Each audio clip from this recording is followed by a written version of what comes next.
The crew worldwide, from Cali to Twitter, real hardcore fans, boxing ass niggas, consistency cops, police the views, we'll pull up receipts for any debates you choose. Shout outs to Clanarchy for the dope production.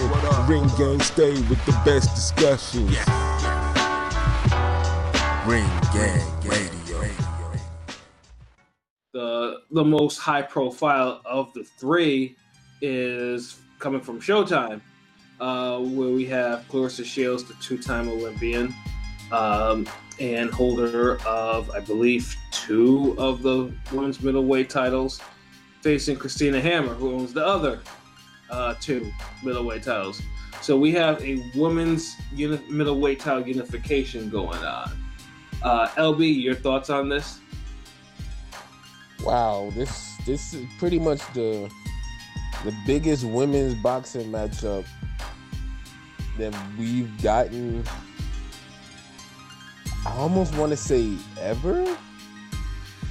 I mean, the closest top 3. Yeah, top 3 for sure. I mean, because I don't know if it was bigger than Layla Ali and Jackie Frazier, or Layla Ali. Yeah, definitely bigger than them. Martin. Yeah, but yeah, it's definitely up in there. At least at the least, it's top 3. So it's significant. It's a big fight. And it's funny too, because only one of them has actually built their name on American TV. And I think that's what's even more unique about this particular women's fight. Right. I mean, Hammer's only fought on American TV, to my knowledge, once. An international affair. Yeah.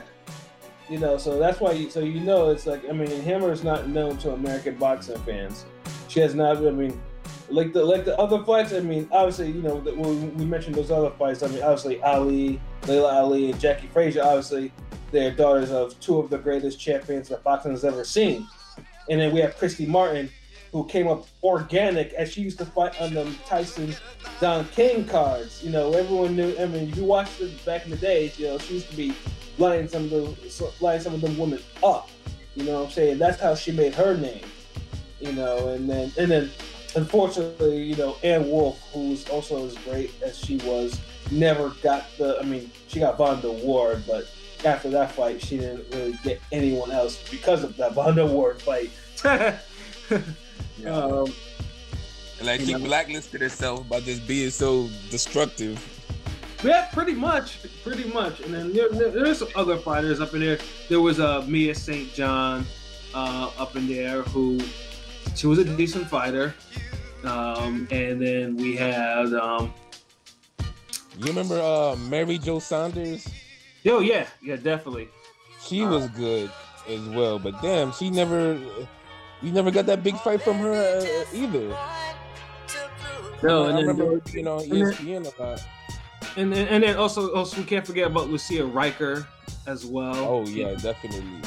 Lucia Riker was unchallenged. The only fight she ever lost was a mixed kickboxing fight where she got KO'd by a man.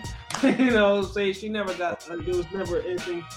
No big fight ever popped up for her. See what people gotta go through when y'all don't get a women a chance. Like, damn. Right. Yeah. And speaking of that, we got Holly Holm, who most people know was a world-class women's boxer who moved to MMA because she wasn't getting the attention or the money that she deserved.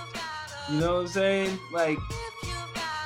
So if you get where we're coming at, man, the women's boxing, there've been some very good women's boxers, but because there's never been enough money or TV time really put behind them, or even put them on, like I said, we mentioned with Christy Moore, put them on pay-per-view cards, on the undercard. Yeah, it's always been a promotional thing to me, Right. You gotta, because you gotta remember, most women's boxing fans are men boxing fans.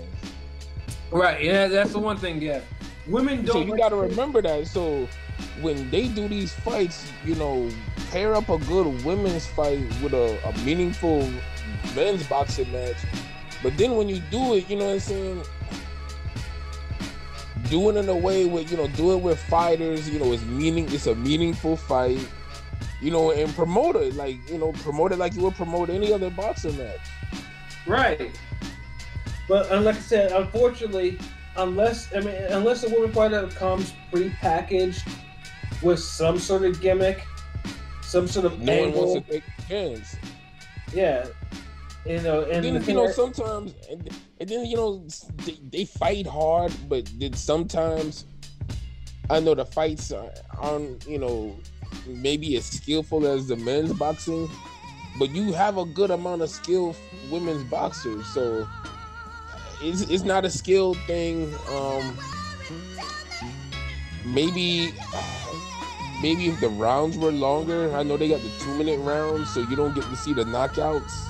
And apparently, from what I think, in line 2, like they have different gloves, like because you always wonder why some women, like most of them, don't score knockouts. And I know, and if I'm not mistaken, they use gloves that are a little bit bigger than what they're supposed to be. Because I think that's the thing. I mean, obviously, boxing, the knockout draws people, and there's not a lot of knockouts in women's boxing. I think the 3-minute round will help that out, though. Oh yeah, definitely for sure. I think if the next, I know there's women boxers. I've noticed some that have probably tried to do that and they've done it.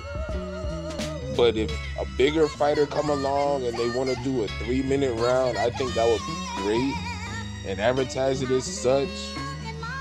Because Pat boxed before, I boxed before, and 3 minutes, a 3-minute round, man. I'm telling you, you got one. It's like if you break the round into sections. 1 minute you feeling them out. 2nd minute you turning it up a little bit. 3rd minute you closing it out.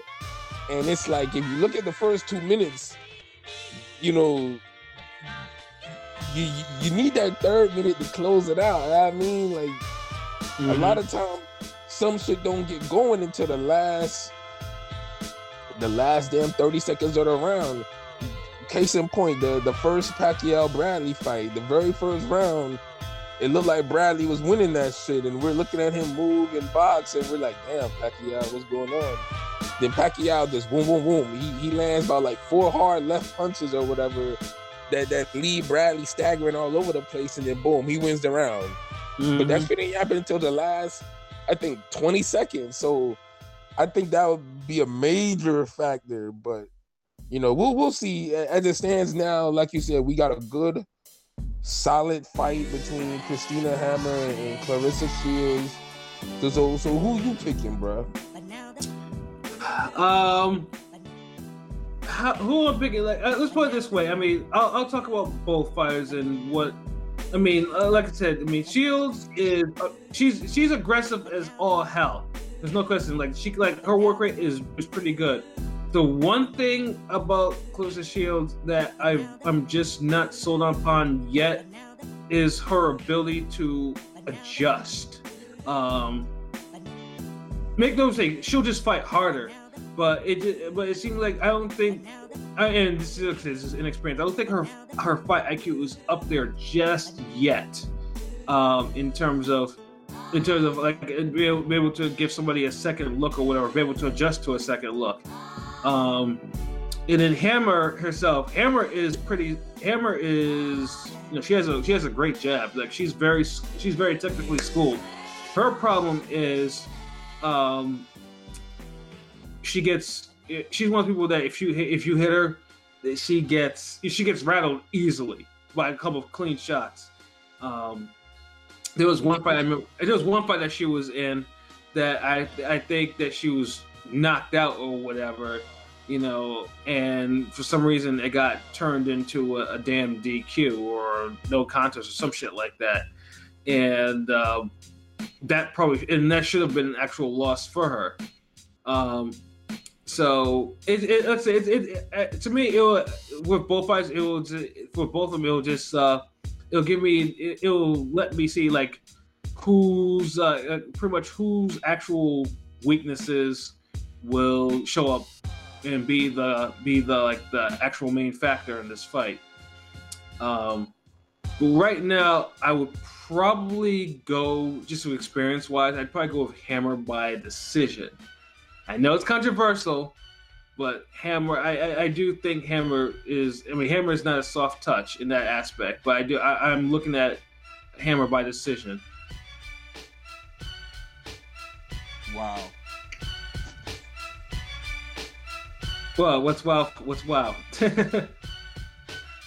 Just wow, like I mean, Hammer got a shot. Mm-hmm. I don't think she'll pull it off though, but yeah. She got a shot. You know, I honestly wasn't expecting you to pick Hammer. Wow.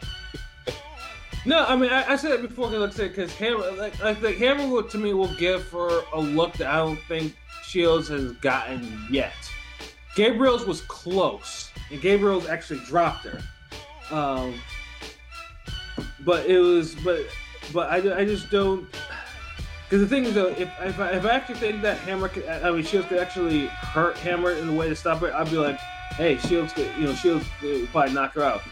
But there's just something about Claressa Shields punching that just reminds me of Timothy Bradley. You know, it's just like she doesn't turn over on her punches enough. Especially the left hook. Especially, yeah, exactly. I agree with you on that. Like, she kind of cuffs it. I feel like if she didn't cuff her left hook, because she gets the left hook on people, she's able to land that punch a lot actually, but it doesn't get the effect like it should because she's cuffing it and it's not getting that snap at the last second. Right, yeah, she's not turning that over, and it's like, and she punches aggressively too, but just the fact that she has 2 stoppages, but I don't think I've ever seen her drop anybody yet. Like, I haven't seen one knockdown. Their accumulation stoppages, like yeah. I have no guarantee Claressa Shields hits hard. You know, and for a woman, you know, women's boxing, she hits hard. Mm-hmm. Like you see, she has a certain extra snap on her shots that you only really see at the top level in women's boxing. And she already fights aggressive as fuck, so she got that going for her. But someone like Hammer, I just feel like if she could disrupt Hammer's jab and just whack her a couple good times, that Hammer will just end up fighting behind her and just never really get going. And the fight, I feel like the fight could either look 2 ways. It could look like, and I hope it doesn't look this way, but I think it'll look like a little more entertaining because Claressa Shields has a little more flaws. But I'm picturing, in the words of how my nigga PJ would say, great value Klitschko versus Crawford. Victor Postal versus Crawford. I feel like it could look like that fight. Oof. And heavens, I hope not. I hope it doesn't look like that fight. I don't think Shields is going to allow it to look like that, but no. We don't know because this isn't Crawford's an aggressive guy. He got a mean streak in him too, and he kind of let that opportunity go, and you know, everybody just was like, and no one even cared about him calling out Pacquiao after that fight because no one cared about the fight. Yeah, exactly. I mean, you gotta. So you know, when people talk about how come Crawford and Pacquiao didn't get that fight, just remember that performance.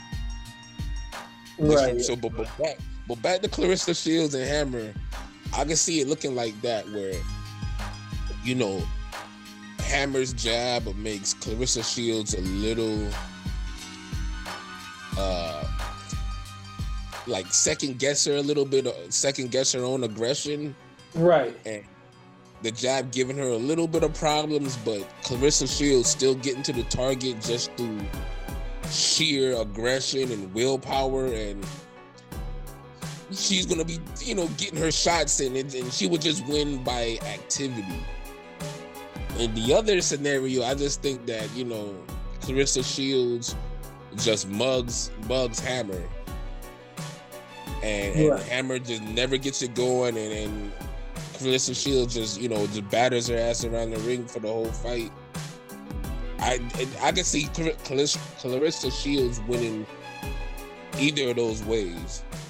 Right. Hammer, I don't really see Hammer winning this. If she were to win, it would be basically off the jab and just the distance, and she just shut out Shields. Right. But I don't see you just shutting out Shields without, you know, getting your own scary moment.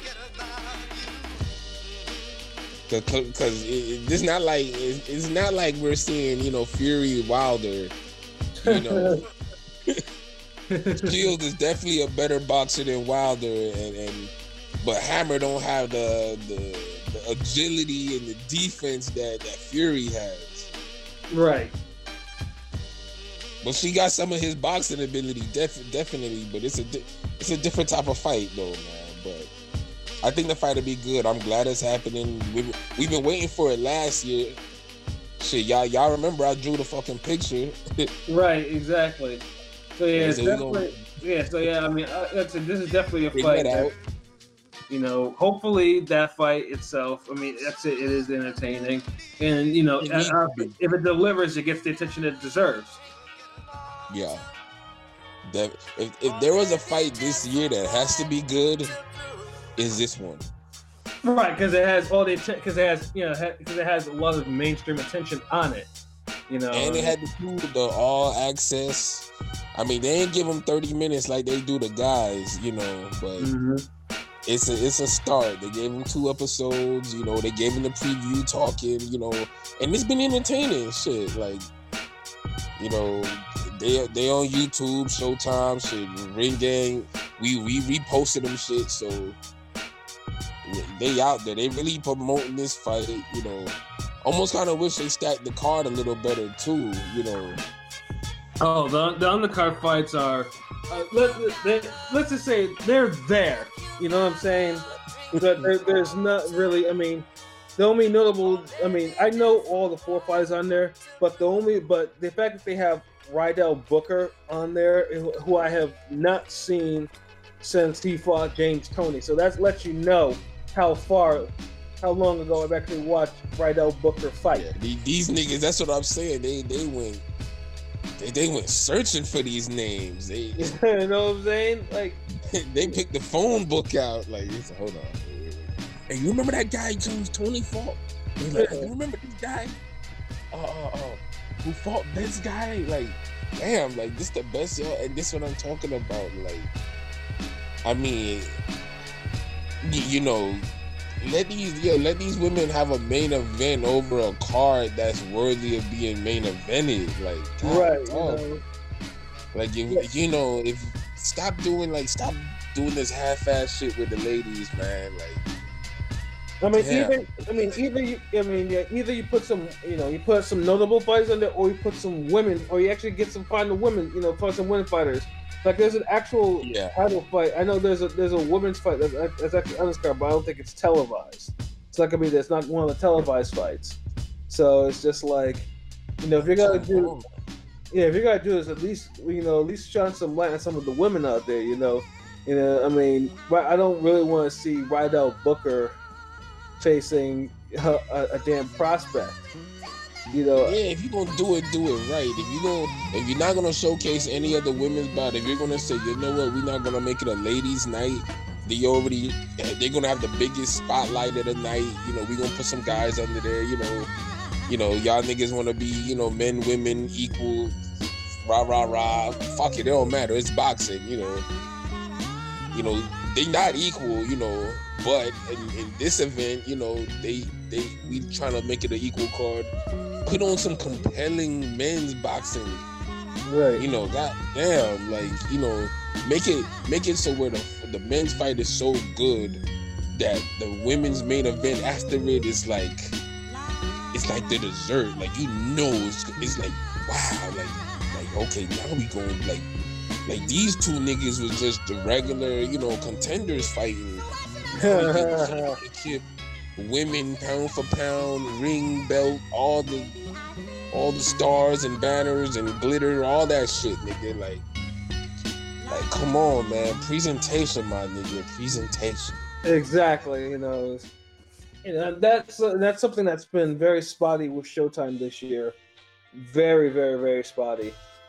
You know, it's just like, We just hope that the main event will deliver, and then more people like it deliver in a way where if the undercard bombs, then you don't have to ever mention it. You just have to say, "Hey, this main event was the shit." You know what I'm saying? Yeah. Because either way, do it. If you're not gonna give it a good undercard, do it as a one-off. Just have the focus be Claressa Shields and Christina Hammer, the main event, and just make it a one-off and just be done with it. If not, stack the fucking card. You know what I'm saying? Because if we gonna make it, if y'all gonna really do what y'all supposed to do, do it the right way. Do it the fucking right way. Make it an event, worthy of being talked about. It's historic. You know what I mean?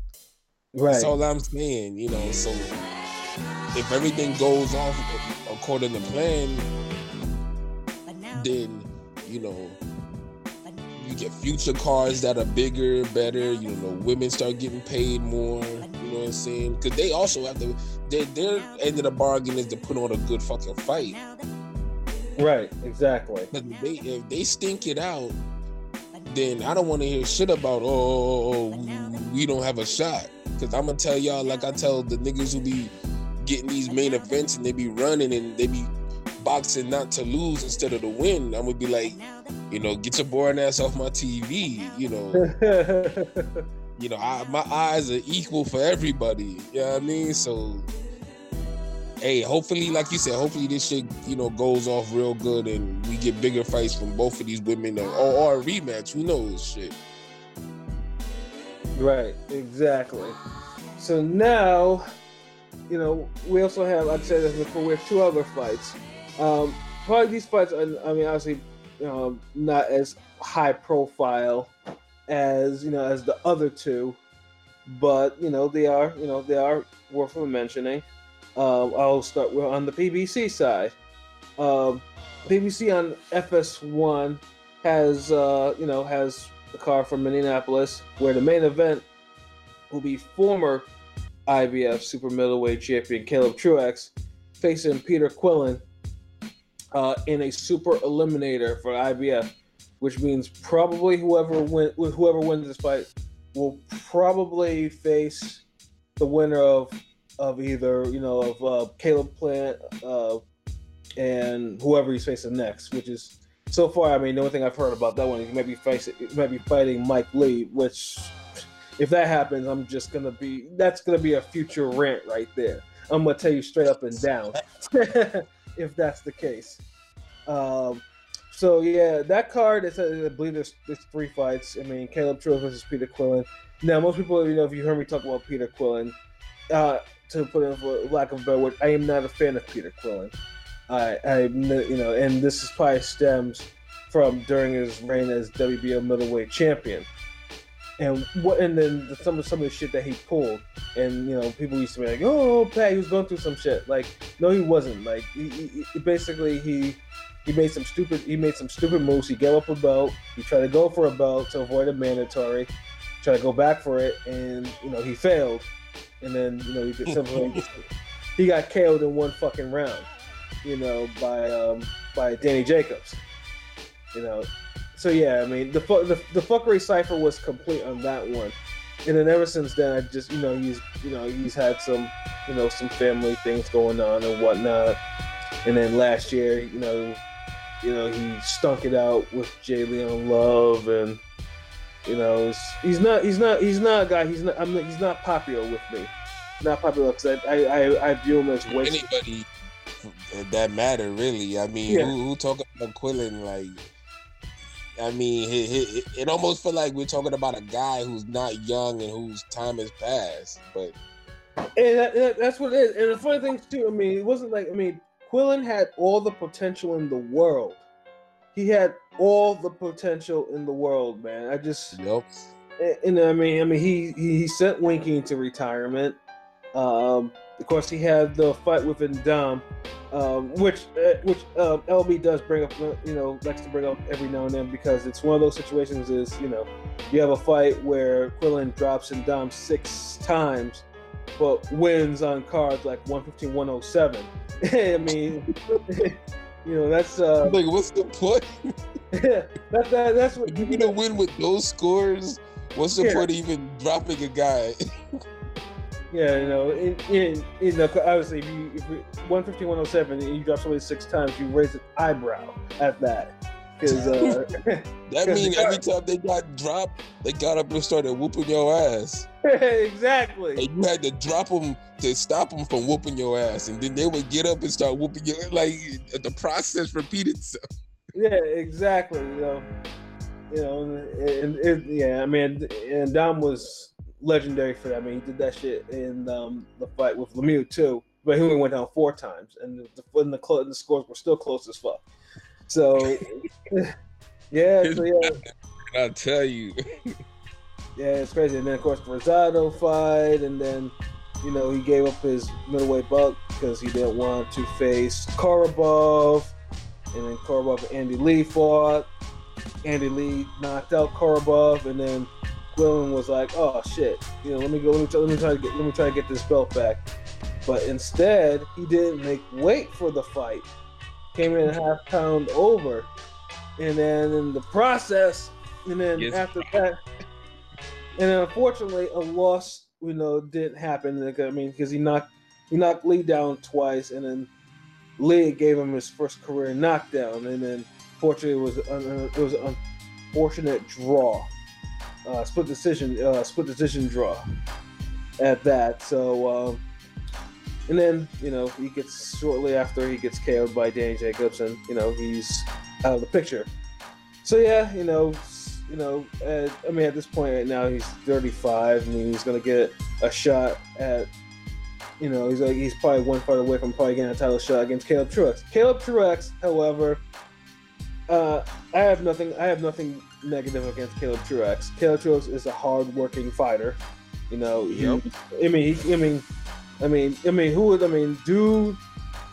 dude has come back for some fights. I mean, he almost KO'd Jermaine Taylor. He almost KO'd Jermaine Taylor. No, he ain't almost. He knocked him down. He hurt him, but Taylor pulled through. Like, let's nigga. I, as a Jermaine Taylor fan, we ain't gonna get these lies started. Nah, he ain't almost knock him out. He dropped Taylor hard and made niggas, you know, made all of us at home like, oh shit, hold on, wait, because, you know, the rule of thumb was if you drop Taylor, you could beat him. Like, anytime you drop Taylor, he loses. So I mean, I guess this guy knew about that, and, you know, he dropped him, but Taylor, you know, got back up, gutted it out, kept boxing, and fucking won. Ain't no damn almost knocked him out. Like, See, this is why you gotta have niggas be around to watch shit like this, cause niggas like Pat will fucking go overboard and, you know, start explaining some DuckTales and shit. Well, shit, nigga, I don't even hate either of these fighters, you know. So it's not like I'm not saying this out of some fucking. I feel a little extra, let me see, like you were almost at the level that Kellerman and Ward were on ESPN for the Kovalev rematch. You just making it seem like Andre Ward just wiped his ass with Kovalev twice, and neither fight was controversial or nothing. Like, like if you didn't know better, you would have just thought like, well, goddamn, so Kovalev like garbage then, like. So yeah. But back to the fight. I just interrupt you, little apologies. Yeah, no problem. So yeah, I mean, you know, he came up. I mean, Truax came up. I mean, he got stopped in the last round by Jacob, and then he got stopped early by Anthony Durrell. So, you know, so it's just like, you know, you don't think when is dude going to? I mean, you don't think of Caleb Truax actually becoming a champion at all. I mean, I certainly didn't think he was ever going to become a champion. And then, you know, sometimes it's just like you got to catch the fighter at the right time, which is what happened with him in this first fight with James DeGale. James DeGale coming off the war and the numerous of injuries he picked up in this fight with Badu Jack, which was and the gift decision. Yeah, a gift draw for that matter. Yeah. You know, one of many draws that are abundant in the sport. Word. So you don't think? I mean, so you don't think that you know Truax? I mean, Truax is not somebody you think that would be able to that actually beat the Gawd, but instead, Truax was on his P's and Q's that day. He went over to England and whooped the Gawd. And it's not hyperbole. He whooped the Gawd, and the Gawd looked bad. And then they were trying to say, hey, majority decision, but it was clear. And luckily they didn't screw him out. They didn't job him out of the belt, and he became champion. Unfortunately, he was a one and done champion. And it was a fight that he could have actually won. In fact, he was probably 1 point away from retaining his belt. On 2 cards from retaining his belt on a draw. But then he had some cat that the one of the judges scored like 117, 110, 111, or some crazy shit like that. And but regardless, Truax did not come in the best condition you could see in that fight, and this title was lost. That one little level of effort he had in the first fight that really bullied the Gawd against the ropes and through those punishing combinations to really, feel the victory. Like, he didn't have that extra engine in the second fight. That's what lost, Yeah, so it was unfortunate, but now he has a chance at redemption by being able to get, a fairly notable name, and have a chance to really, put himself to another title shot. LB, how do you see this fight going?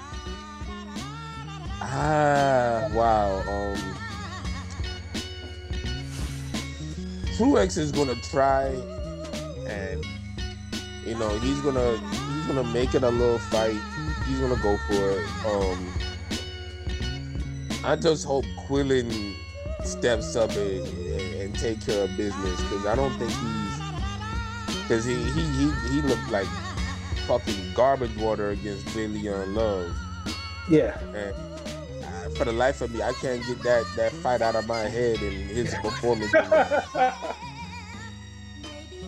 So Quillin needs to do something much better than that. And Truax, Truax is definitely a better fighter than Jalen Love. But Love wasn't there to try to win, but still you can't look that bad against somebody at that level who's not trying to win. Right, exactly. And that was just disgusting. So Quillin, I think, hits too hard for a guy like Truax. And his combination, his countering, I feel like he could clip Truax, but you gotta throw punches to clip people, and I feel like if you don't throw enough punches, we just gonna see a boring ass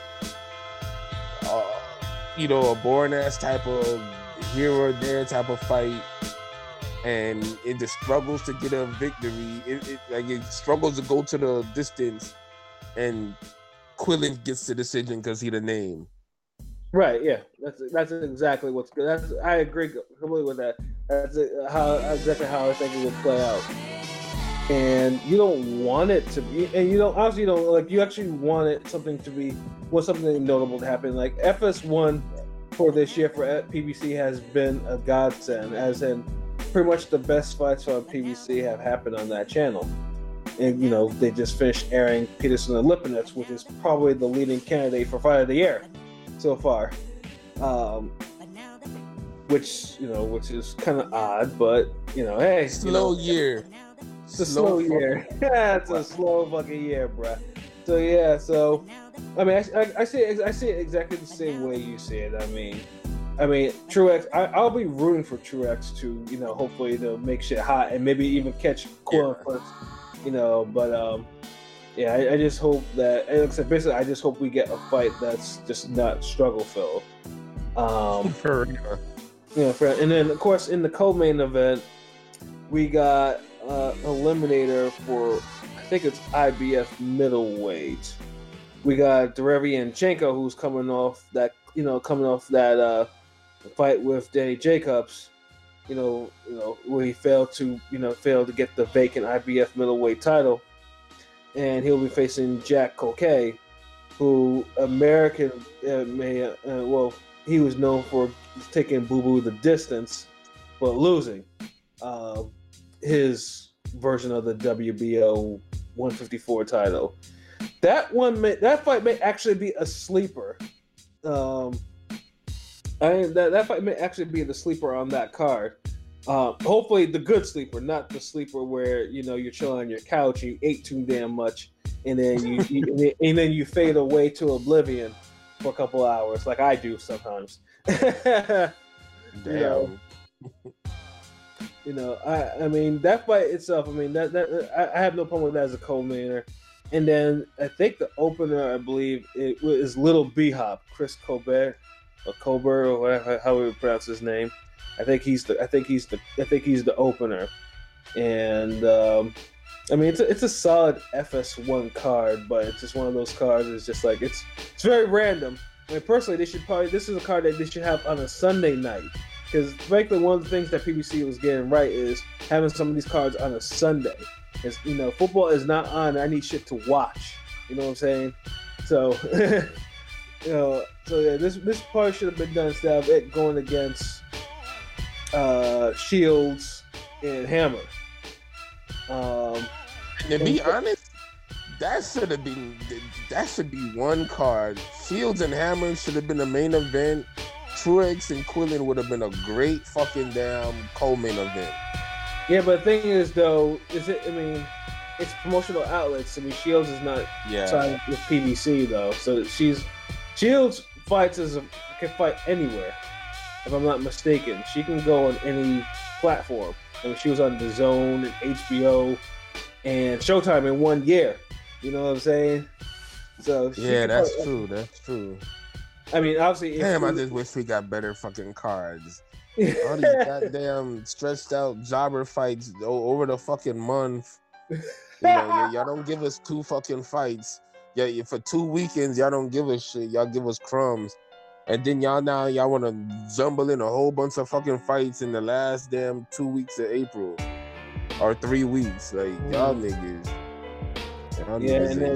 And then the final fight in that equation is on DAZN, where Golden Boy is going to be holding, one of their cards in Mexico, I believe, where Jaime Munguia, current WBO 154 champ, will be facing his mandatory, Dennis Hurricane Hogan.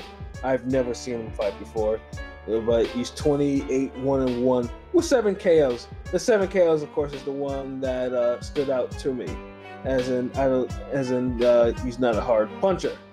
Like I said, I have that fight. I've never seen Dennis Hogan before, but but the reason why I think it's like a soft touch is because, of course, if you saw his fight with Inoue early in January, on the first notable card, which yielded.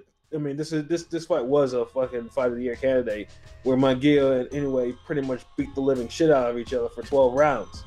And it was one of those fights where you saw Munguia got hands put on him, to lack of better terminology. He got them hands put on him a lot, to the point where it's just like the mandatory seems to be is like a soft touch to this. And he may not be a soft touch. I don't know. Like I said, I have to probably go on YouTube at some point this week just to have to see what type of fighter that Munguia is going to be facing. Do you have any thoughts on this fight, LV? It just seemed like they had to slow Munguia's development down a little more. Because, he got too many hands put on him last time. But at least they keeping him active. Yeah, I mean, I like to see them step him up a little bit more by the end of the year. Honestly, what I want him to get busy with the 154 champs. Now, obviously, promotional. I mean, there's a promotional boundary currently in place. But if not the champs, at least like some top 5 contenders, some dudes that'll give him a little rumble right now. Let's see. Even a Michael Sorrow would be a good fight. Well, let's actually see who he's actually. Well, I mean, he does have some interesting people. I mean, Dennis Hogan obviously is mandatory, and then we have J-Rock as number 2, Kell Brook number 3, and honestly, I would say if next fights, if both Munguia and Brook, happen to win the fights, I can easily see Munguia and Brook being made for this belt. Because Brook right now, I think Brook can fight on any. Brook can fight on any platform. I mean, that's always been his thing. Yeah, I mean, of course, unless J-Rock, actually decides to go on the zone or whatever for this fight. So Munguia does have some ranked fighters on there he can be facing. It remains to be seen if they actually get made. Yeah. So I mean, but hey, I mean, one thing I've learned is it's not the first Mexican Golden Boy card that they've aired on the zone, and then the other one, the one that they had before, the one that had Rios and Soto, was actually a pretty good card. So I don't know how much of it in real time I will catch. I will attempt to catch it, just for curiosity's sake. But usually, Mexican fighters, they do give a good show. So, yeah, I mean, it'll probably be worth a watch. If anything, let's say it can be fuckery. So, like I said, fuckery is always a good thing when boxing is faltered. But yeah, those are all the fights for next weekend. And like LB, I know LB just dropped his opinion on it. You got just a whole bunch of random jobber mid-level fights, pretty much. And I feel this way. I feel it's a lot of. They're not high caliber fights. Save for the Shields and Hammer fight, and it's actually rare too that you have the women's fight being the most competitive fight this weekend. Right. Yeah.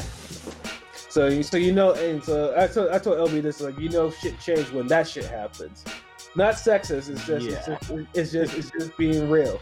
That shit never happened. We're actually looking forward to the damn women's boxing match more so than all the other fights this week. Yeah, that shit is crazy. Yeah. But, that's what I'm saying. When has that ever happened in boxing? It really has not. And that lets you know that we're looking at a very different era of boxing. Yeah, we are. Yeah, definitely. This era is so fucking different. This ain't my father's era of boxing. This ain't my era and LB's era of boxing. You know what I'm saying? Shit, it ain't my era. Definitely ain't my father's era of boxing. Fuck no. It slap you for even mentioning that shit. When you fucking hear Muhammad Ali over the radio and you get to see him on TV and shit, it's hard to fucking top that era. You know what I mean? Yeah, exactly. So yeah, I mean, it's a strange. I mean, hey, I mean, to wrap that particular part of this of those fight segments up. I mean, we can hopefully at least those fights they are above average, at least in entertaining, where at least we can actually get some conversation out of them and at least get some, get a little momentum, because I mean, it will. I mean, the schedule does improve, but we gotta get hopefully some fight, get some momentum going. As boxing will start approaching its, a fairly good streak of good fights in April and May, to June. Yeah, because we get into the halfway point, in the year, it's the 4th month, May and June around the corner, And it hasn't been a great 6 months of boxing yet, you know, compared to the other years where we've already had, you know, like this last year, you know, think about it. Last year we already had Juan Estrada and Sorai, King Sorai. We had Broner Vargas. I think we had Gary Russell and what's his name? Jojo Diaz. Damn, Stevenson. I could name about 4 damn good fights that were entertaining and meaningful. Yeah. Especially last year. I mean, Valdez and Quigg. I mean, that shit, you know. Another one, and all these happened in the beginning of the year. Yeah, so did Wilder, Ortiz, and then of course, you know, we had, you know, Hurd and Laura. I think Hurd and Laura ended up in the first 6 months of the year too. Yeah. I think it was in May or some shit, but yeah, the first 6 months we just think about it. Lipinets Peterson, that wouldn't even be a top 10 fight last year. No, it wouldn't. I mean, the other fight maybe lower top 10, like maybe 9 or 10, but nowhere near at the top how it is this year. Right, exactly. I mean, and then you have Munguia and Inoue, and then you have the other fight that was on that card, the other war. Why am I forgetting it too? Rojas versus Zukan. That one, you know, those are pretty much your top 3 fights of the year so far, you know.